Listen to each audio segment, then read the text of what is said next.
This conference will now be recorded.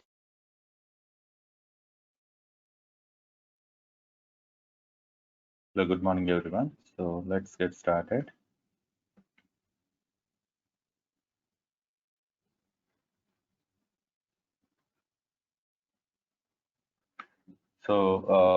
Yesterday and day before yesterday classes, we have discussed about how we can create some servers inside AWS, how to manage different users by using IAM, and then some basic Linux commands we have discussed. So today we will start our first DevOps tool, which is called Source Code Management or Version Control System. Okay, so SCM or VCS,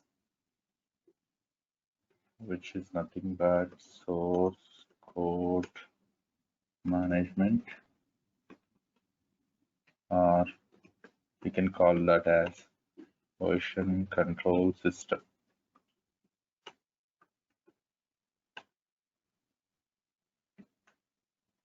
So as part of this topic, so first I'll let you know what we are going to do inside this one. What is meant by the source code management or the version control system. So there are different tools are available for getting this use case. So one is called Git is the one tool. So many companies that are being used this one. And other than Git, there is a SVN is there, Mercurial is there. So I think TFS is there. We Some other tool is there, VSTF or something. So which is some Microsoft related product. Uh, Majorly, I have seen these different tools which are presented to achieve this source code management or version control system use case. Okay. So this is the starting stage. Once the I have given some stages, right? Suppose software development lifecycle (SDLC). There are different models are there. Initially, we have waterfall model. Later, we came up with some agile model, so that instead of developing the entire part, suppose waterfall model or agile model or whatever it is. So there are multiple stages are there. There are multiple steps are there to achieve a particular project to complete the deployment or delivery, whatever it may be. So initial stage where they will do some planning and some requirement gathering. So which and all things are required for my project to get developed, and then some designing. So all these things will happen. Usually some top management and later on some architects and all will be involved in this one. So they will come up with their requirement, and all these things will happen. After that, the actual coding will start, coding or programming. Uh, this one, source code management development. Okay.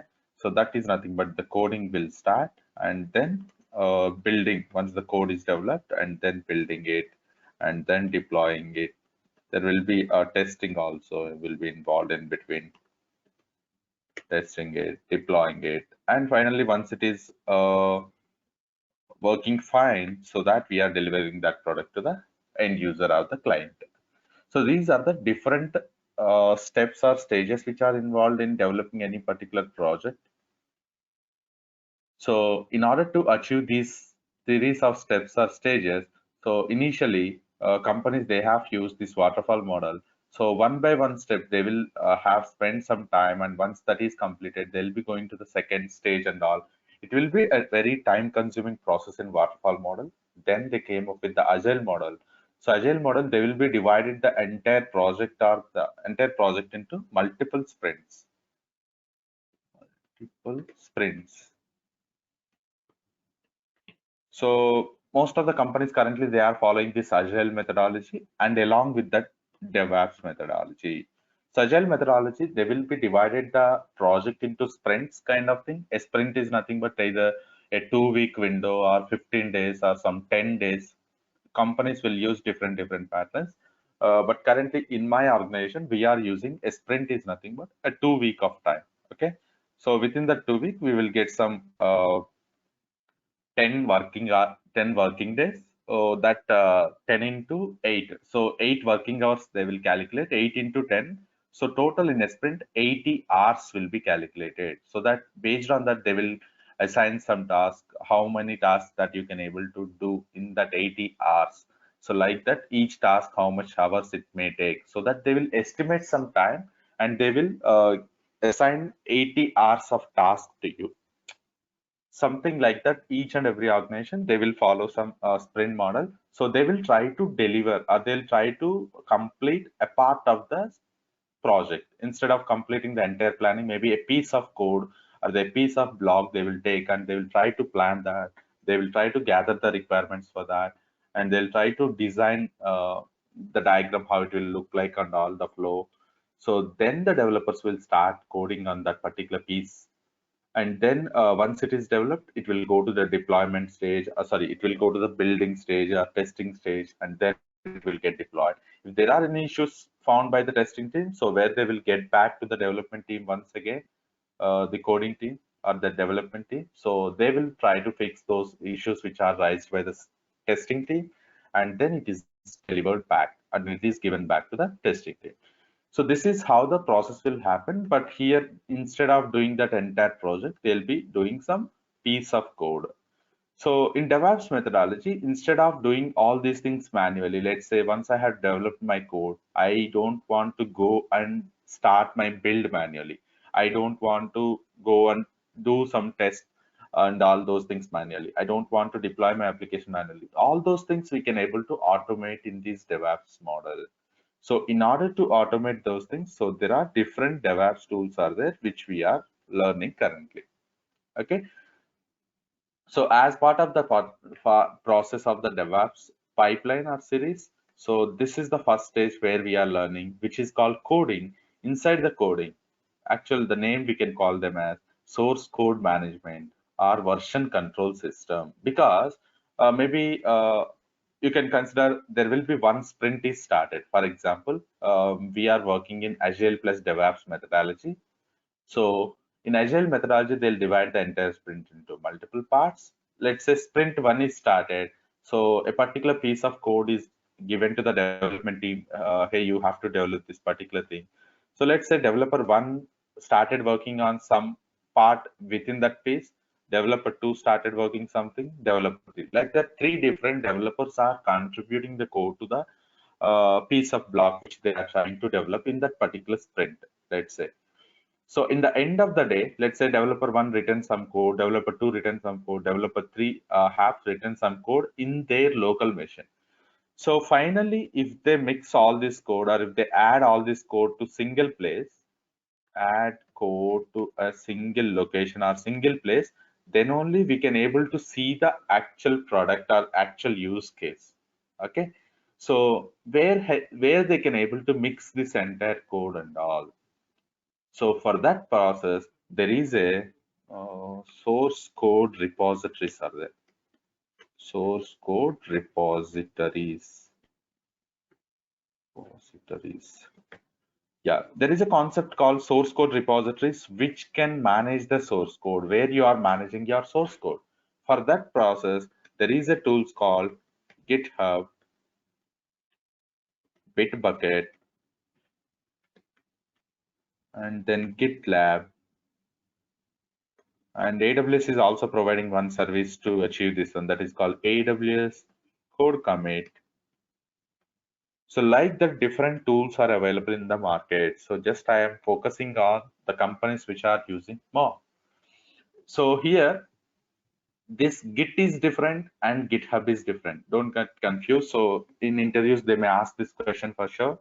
So what is the difference between Git and GitHub? So is Git and GitHub are same? You can say it is not same. So Git is nothing but a method or the methodology how we are managing the code. Okay. So the procedure how we are developing the code or how we are managing the code, not developing. So developing, Git will support either all the programming languages. Maybe you can develop some .NET project, or you can develop some Java project or front-end Angular project, or whatever it may be. Okay.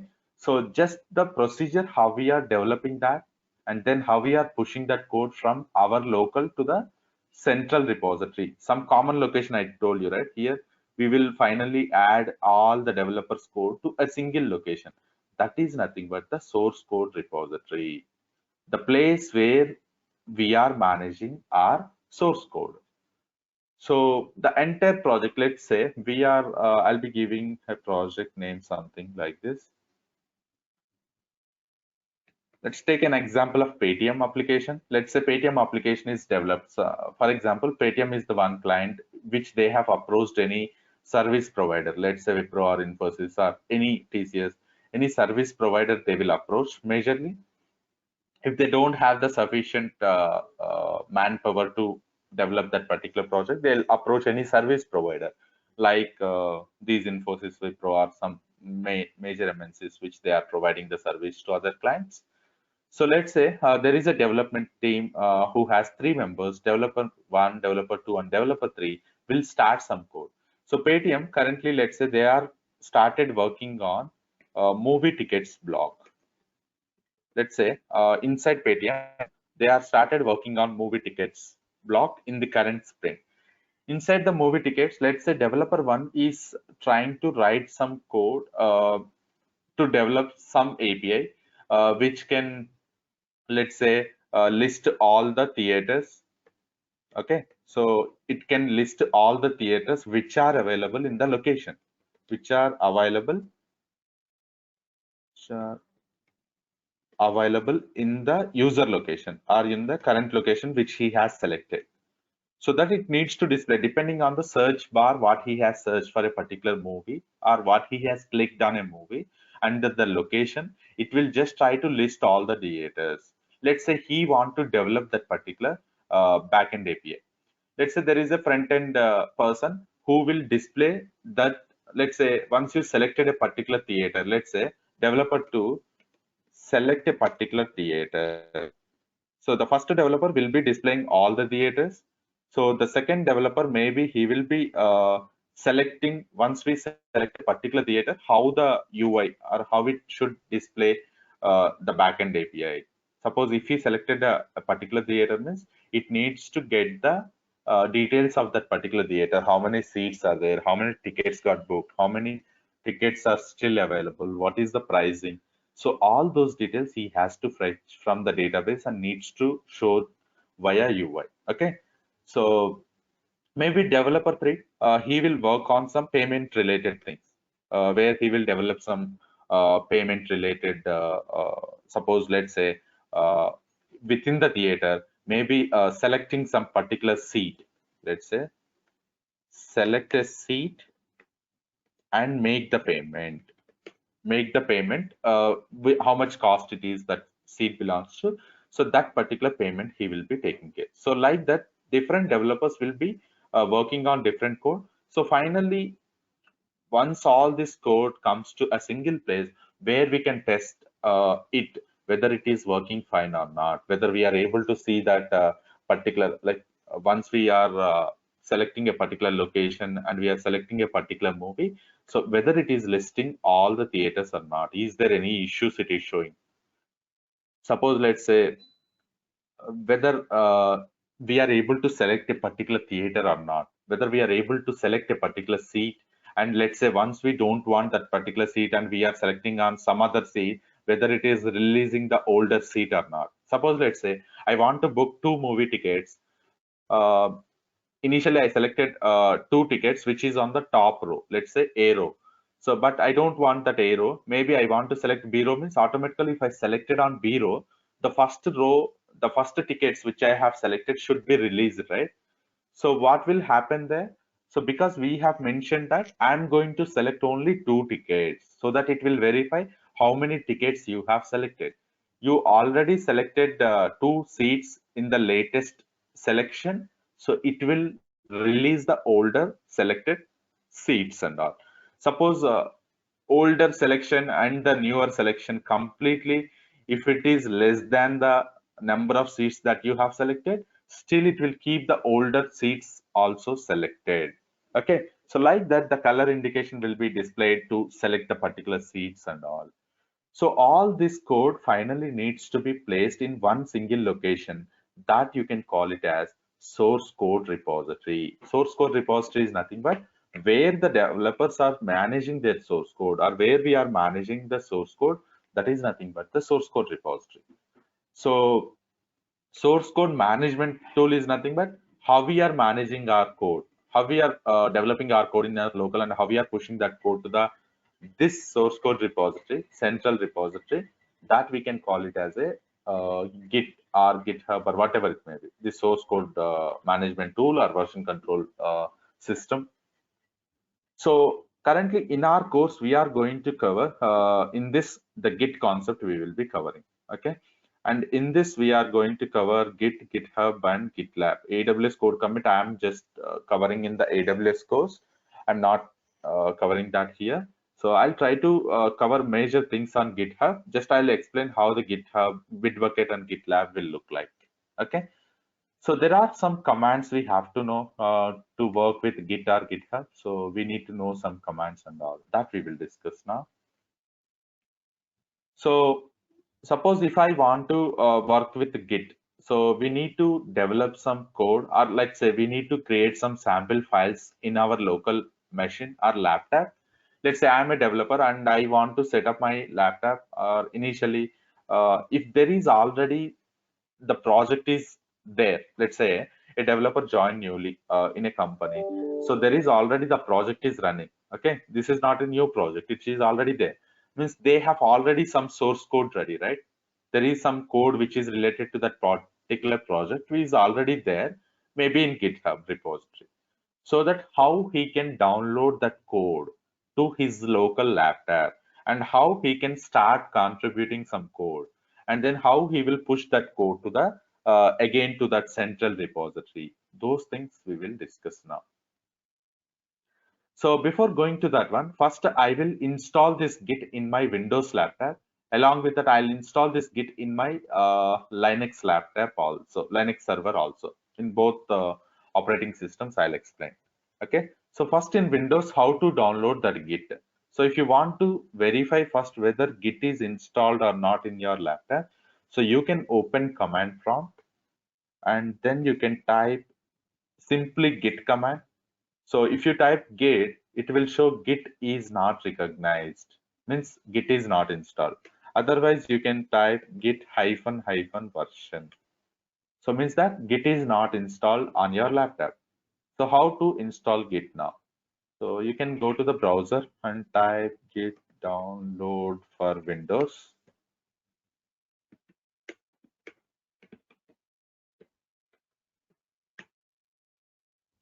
So you can see this link git-scm.com download. So let's click on that one. Here you can see for Mac you want to download, or for Windows, or for Linux. Let's say I want to download it for Windows. Let's click on that link. So inside the Windows, whether you are using a 32-bit version or 64-bit version. So laptop. So I'm working on 64-bit. I think the standalone one. Okay, instead of portable one. So you can download this one, standalone one, 64-bit Windows setup. Let's click on that link. Once I click on that link, see git hyphen 2.3.5 some 64-bit version .exe file is getting downloaded. Okay, let's complete that download part. And meanwhile, I'll be bringing up one EC2 server, Linux EC2 server. Maybe I want to show you how you can install Git on Linux as well.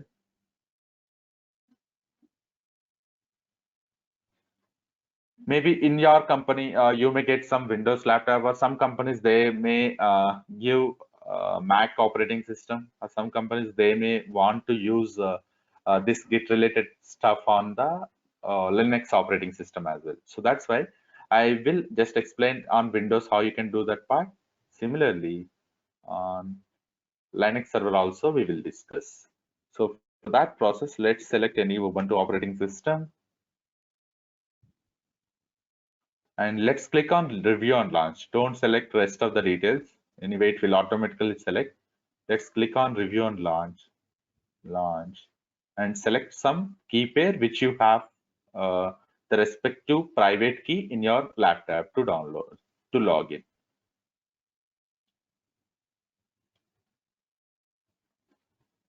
So I have created a Linux server, which is Ubuntu. Let me try to open that. Yeah, it will take some time to come to running state. Meanwhile, we will see the Git is downloaded, the Git package is downloaded to my Windows laptop. So now let's select that one, right click on that one and click on open. Okay. So that you can see a run button. Just click on that run.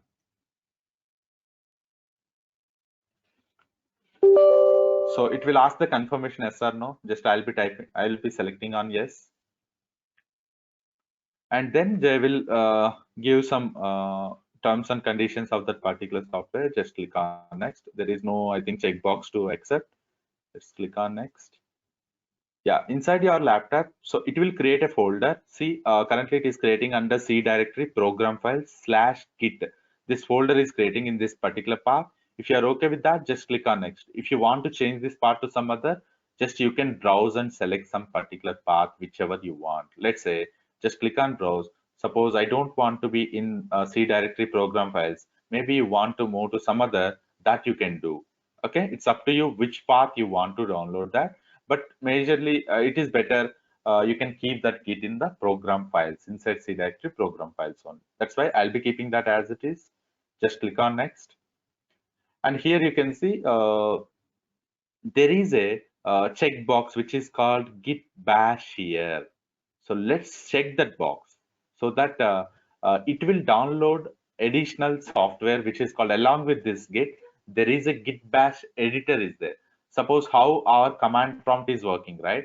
Similarly, there is a Git bash separate editor which was developed by Git. So just to operate easily with the Git related stuff, so the Git bash will be very, very helpful. Means that in the Windows laptop, it can able to support the Linux related commands also. Okay, so for that, the Git bash editor will be helpful. Let's try, let's ensure that you have selected this checkbox, and let's keep the remaining values as it is and just click on next. And then, yeah, the folder name also, it will be, I think, creating as Git. Let's click on next, next, next. And Git from the command line, also from third-party tools. Use Git from command line. Yeah, you can keep that as it is, I think. Let's click on next. Let's click on next. Earlier, these many options are not there. Maybe now they have added. Git credential manager. Okay, let's keep all the values as next, next, next.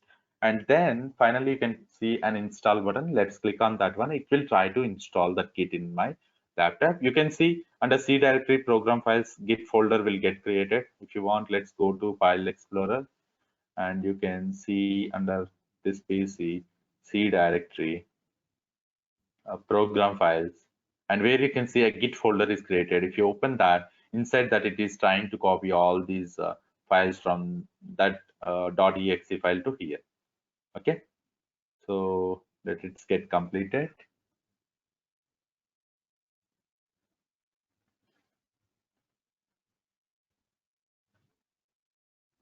Yeah, so this is one more checkbox. Actually, don't click on finish immediately.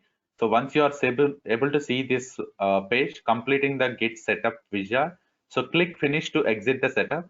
But there is a launch Git bash editor is there, right? So you can select this checkbox also. By default, it won't be selected. You can select that one so that it will download one editor that is called Git bash editor. So let's click on finish. So now it will open an editor like this. See, it is automatically open an editor like this. Let me close this page. Yeah, this is a Git bash editor will open. Before that, let's go and verify whether my Git is installed or not. In the command prompt, you can verify, or in the Git bash, you can edit it. Whatever it is, fine. Let me type in Git in command prompt only. Earlier, if I am using Git, it is showing this command, Git is not recognized. Now I'm showing, now I'm executing that Git command. We'll see what output it will show. So the command prompt, actually, it won't refresh the state whether you have downloaded that package or not. Let's close the command prompt and try to open once again to reflect the changes. So let's type git now. See, earlier it is showing some git command not found or something, but now you can see it is showing some options. What options you can able to use for git, either git clone or git init, git add, git move. All these things are nothing but git related commands that we are going to use. If it is showing all those commands, means git is installed on your Windows laptop. If you want to check what version of git is installed and all, you can type git hyphen hyphen version, so that it will show 2.35.2. This particular version of the git is installed on my laptop. Okay, so now I will not work on command prompt, just I'll be showing what are the multiple options are there. So now I will be work inside this git bash editor. Both are same actually, both are helpful to write your commands and to see some output, but the difference is this is provided by git related thing, git related stuff, where you can able to see or where you can easily work with git. So all the Linux related commands also it can able to support. If you are there in Windows laptop, you can start working with the Linux related commands. Because Windows also there are some separate commands are there, but we are not focusing much on Windows related stuff. But Git related commands are same, whether it is Windows laptop or Mac laptop or Linux server, wherever you are working, the commands are same. But some Linux related commands that we have discussed, right, that we can able to use in this Git bash editor.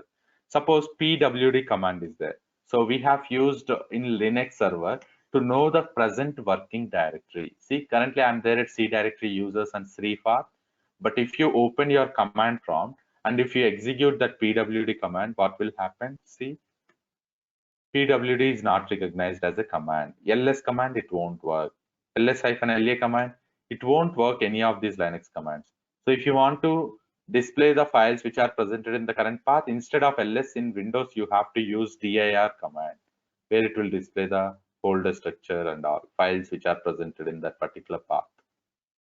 Okay, so that's why I will be interested to work on this git bash editor. Okay, so that while installing the git, in the last step you have to select the checkbox so that it will launch a git bash editor. Okay, so this is how like you have to install git on your Windows laptop. So now my git setup is ready. I have installed git so that I can see some git version and I can able to open the git bash editor. So with that, git installation part is completed on Windows. Now we will see how we can install the same thing on my Linux server. Okay, so let me log into my Linux server via PuTTY. Let me open PuTTY. And the username will be Ubuntu user @ the IP address.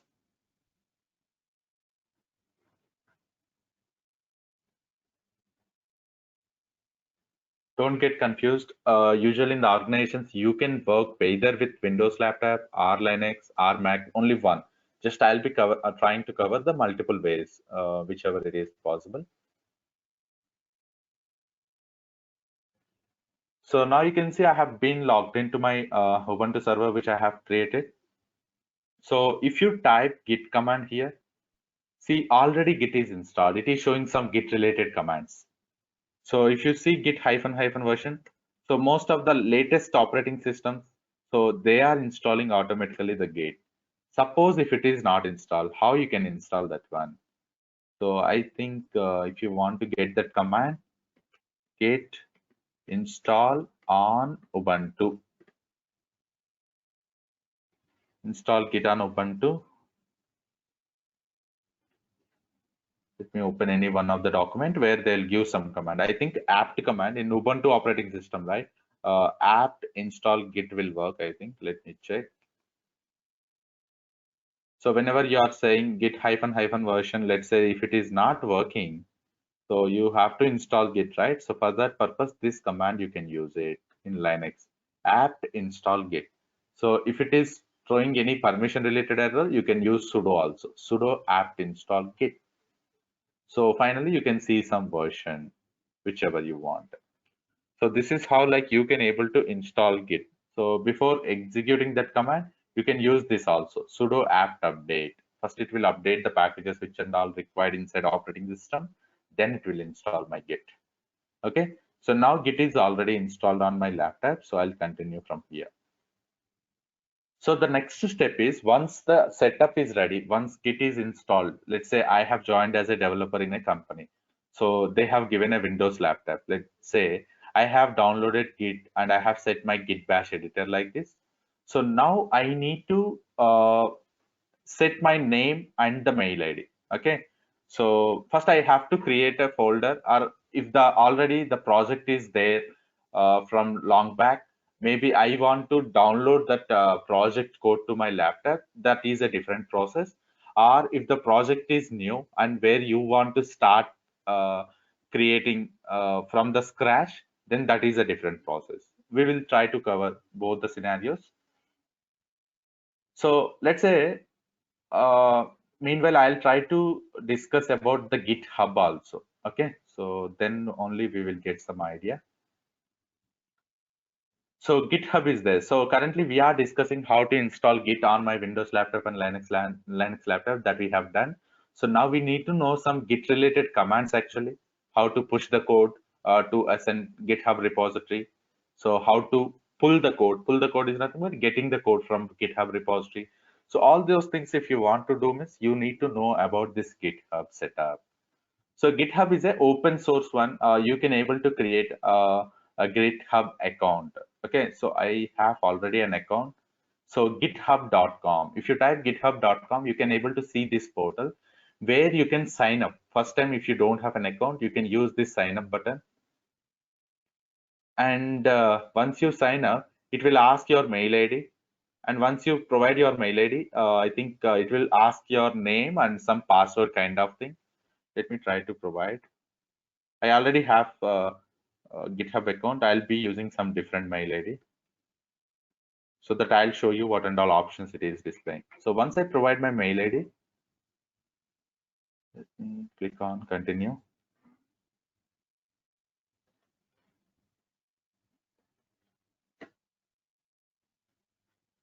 Okay, email is invalid. M213441. Yeah, or it's already taken, it is saying. Yeah. Okay. Actually, I think I have created already this mail ID also. Let me try to use some different mail ID which I haven't registered. Let me try this. Yeah. So it is showing green color indication. I think it can continue. Now you can set some password which you want to log into your GitHub account. So once you set your password, where you can able to log in. Okay. So I don't want to create again with this mail ID also. So like this, you can sign up for the first time. So let's click on sign in. So once you have sign up part is completed, you can provide your mail ID and the password over here. So let me try to log in with my older account, which I have femfunny13@gmail.com. So like this, you can set up your GitHub account. Let's click on sign in. Okay, I think it is sending some verification mail to that particular mail ID. See, let me get that.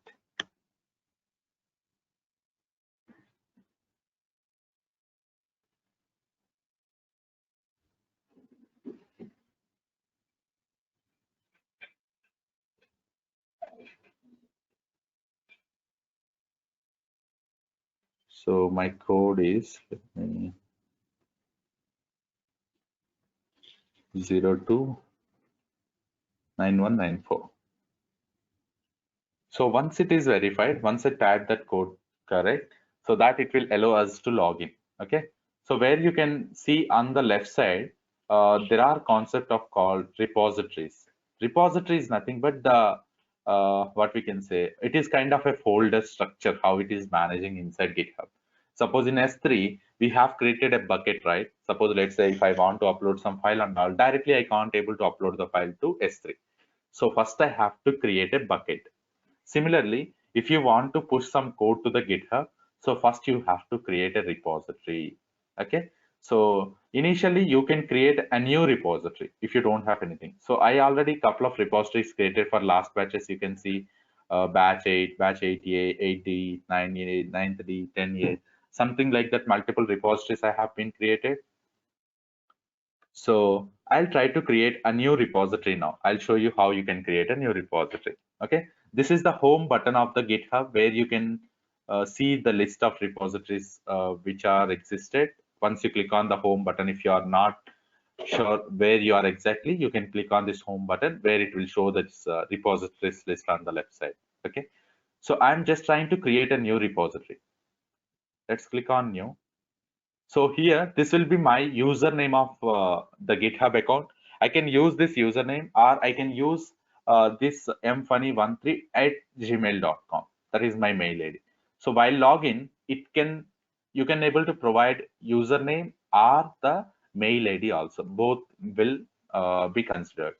So here I want to provide some repository name. What is my repository name? Let's say I'll be creating a repository name as batch 11D. Okay, so like this I'll be creating a repository, but it's up to you in your project what will be the project name or repository name you want.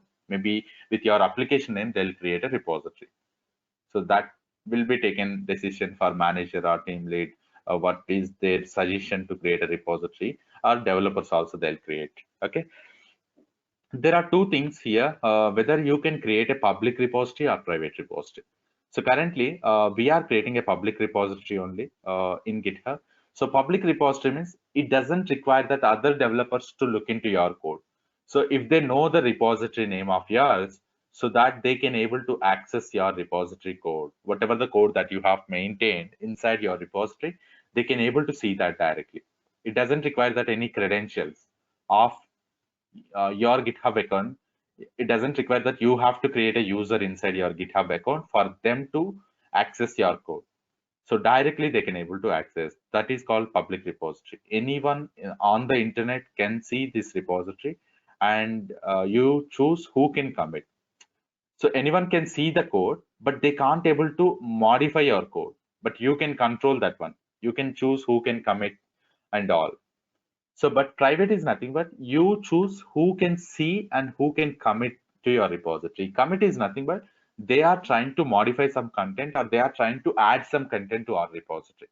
Okay, we'll see that after some time, what is meant by that commit and all. Suppose, let's say, if I selected my repository as private, so that on the internet, everyone can't able to see that we have the control, who can see my repository and who can commit my repository. That is in our control. Okay, for now, let me create a public repository. And there is a file actually that is called a README file, which will provide some details or the commands, which will, if you don't know the commands, which how you can start working and all. If you select this one, it will try to keep one file inside your repository, which is called README file. Okay, some basic file or some template which will provide, which is related to Git related commands and all. Okay, so let's select that one. Or if you don't want, just you can skip this one if you don't want and all. So for now, I want to select that one so that I'll show you how the commands and all will look like. So let's click on create repository. Okay. So once you click on create repository, if you can go to the home page, see, this is my username and this is my repository name where you can see the code over here. One file is there inside my repository, readme.md. This one file is added. So if you go to the home page of your GitHub, you can see that repository will be added over here. I think in the last, yeah, see, I think in alphabetical order or somewhere, the recent activity, something, how it is managing this repositories here. See, the repository got created, right? So let's click on that repository. It will take you to inside that repository. Okay. So now, if you open this readme.md file, I think this is empty. There will be one more file where it will provide some. Okay, I think if I doesn't select this README file where it will display that. Let me create another repository. I'll show you that how it will look like.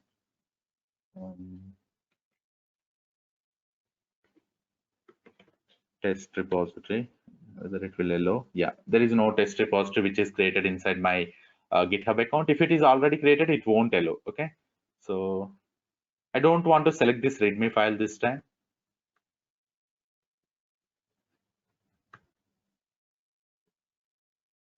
Just click on create repository so that it will log into your repository. Yes, here it will show the commands, what you can do, how you can work and all. So if you select that README file, it won't display these commands. If it doesn't select, it will display. So the README file will be helpful. Just you want to give some information, what you are keeping inside your repository, which is related to your application, how you can build your code. So those information you can keep inside your README file. Okay.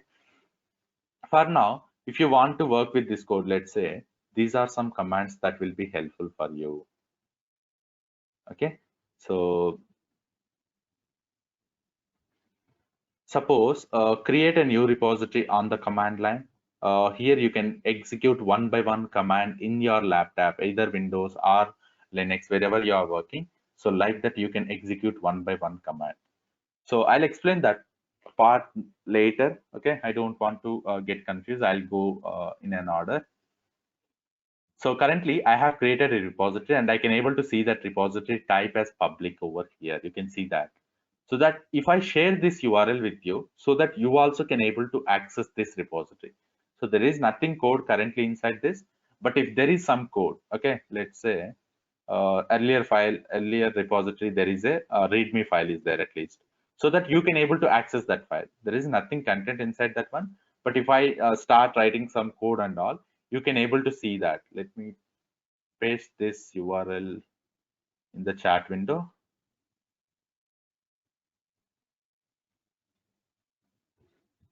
Yeah, you can try to access this one so that everyone can able to access my code.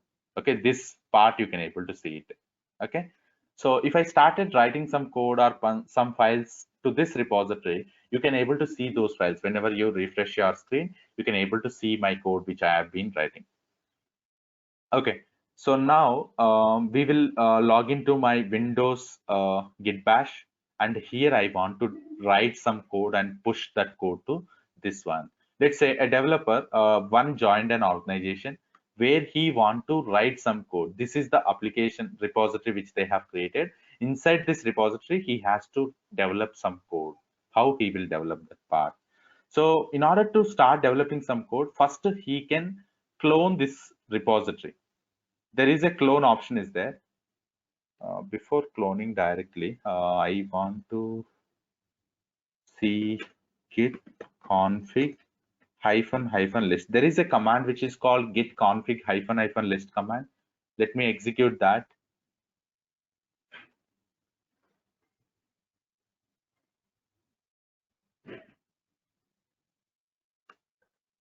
It doesn't showing my name here, right? So first time actually what you will do, you will set your name, what will be the developer name and what will be his mail ID. So that later on, if multiple developers started developing the code and pushing to this repository, it will be helpful to identify the name of the developer exactly, who made this change, who added this file, who removed this file, everything that you can able to see inside the log files. So for that purpose, you have to set some name. So for that purpose, let me get some document. I have a Git related document where I'll open that, and inside that I have maintained all the commands. Let me get that.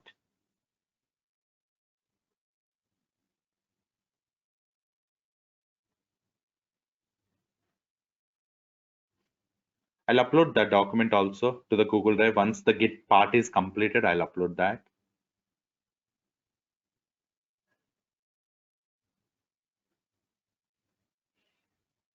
I think currently it is okay. Batch 10D.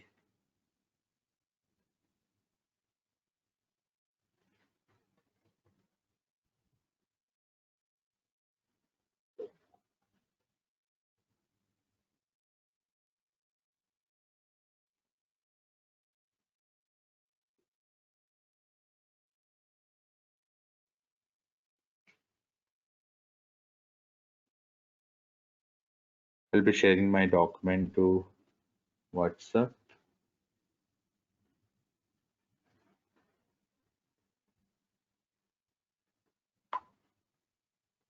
Let me try to download that.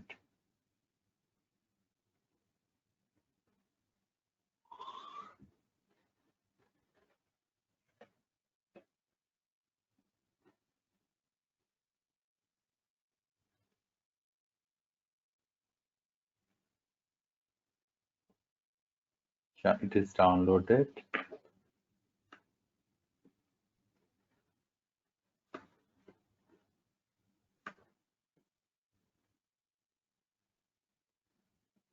Okay, so now my document is downloaded. Let me open that. I'll upload this one to the Google Drive. So where I have explained what is meant by version control system, what other tools are available in the market, what is meant by source code repository. Okay, those things I have explained here. But now just I maintain how to install that GitHub and dot in Windows laptop and Linux laptop also. Now I want to show you, yeah, these two commands: git config -- global user dot name and what will be your name. Okay, so and again git config -- global user dot email and what is your mail ID. So these two commands that you can execute, and later if you execute the git config -- list command, it should display your username and mail ID. Currently, I executed git config -- list command. It is not displaying any of my name or my mail ID, right? So then let me add those two commands. Git config. First time the developer, they need to configure this one. Git config -- global user dot name. Within the double quotes, you can provide the developer name. Let's say I'll be providing my name currently, or I'll give the name as funny Linux or something. Sorry, I'll be working from Windows laptop, right? So funny Windows. Let's say this is the username that I'm been using, just to differentiate between whether we are pushing that code from the Windows laptop or Linux laptop. Usually in the organization, how it will be. So that particular developer name will be displayed over here. Okay. Okay, otherwise, here I'll be giving the name as funny. So from Linux laptop, Linux server, I'll be giving some different name. Okay, so let me click on enter. Git config -- global user dot name, username. And similarly, git config -- user dot email. And the mail ID will be, let's say, mfunny. Let's say I want to display this mail ID.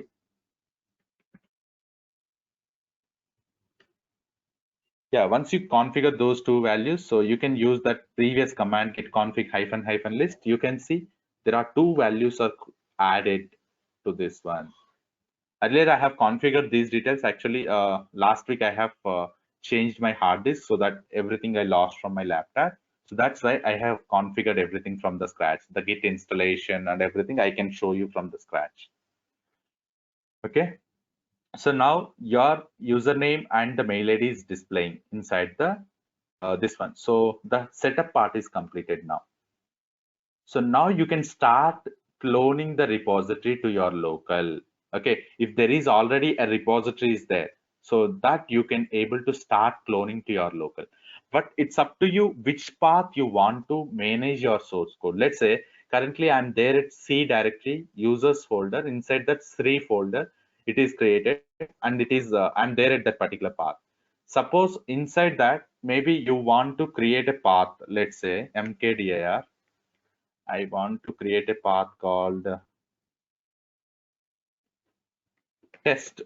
Uh, Otherwise, simply inside the Sri folder, I want to maintain my source code.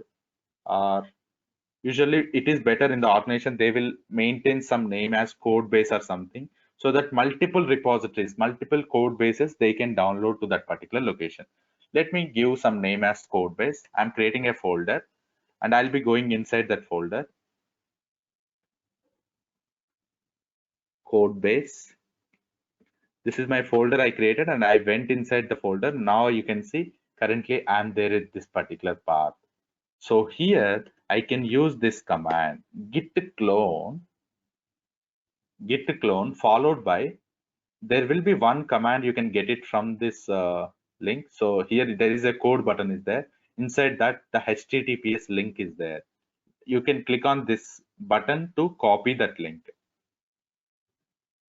So git clone followed by that particular URL, https github.com/mfunny13/ your repository name .git. This is how a URL will be formed. Suppose what is my repository name? What is my username? So like this, the Git URL will be formed. So now let's execute this command. It will download a repository. It will download a folder with this particular repository name. You can see that. Click on ls. A folder is created batch 11d. So this is nothing but my repository which I have created. So I can go inside that repository batch 11d. If I go inside, now you can see if I hit ls command, there is one file which is called readme.md, which is there on my GitHub account that is downloaded to my local machine or my laptop.